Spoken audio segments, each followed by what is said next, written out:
So up to this point you've been used to going into Blackboard to get to your lessons and clicking on the link, click on a second link, and then doing arrows to get through.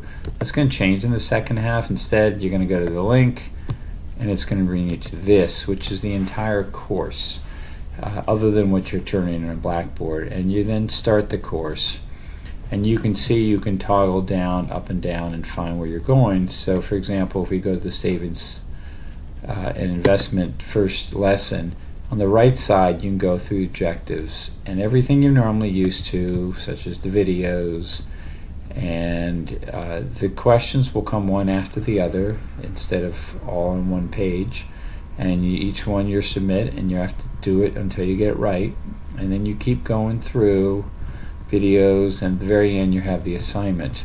The advantage of this is that you can actually do it on your computer, or you could do it on your phone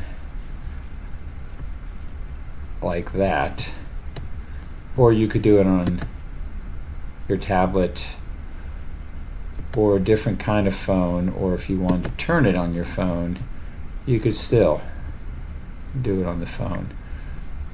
Click on the course, and here is the entire lesson, and when you want to watch the video, you can watch the video. So hopefully you think this is a better process, and then of course when you're done you just go back to Blackboard to turn your assignments in. Hope this was helpful.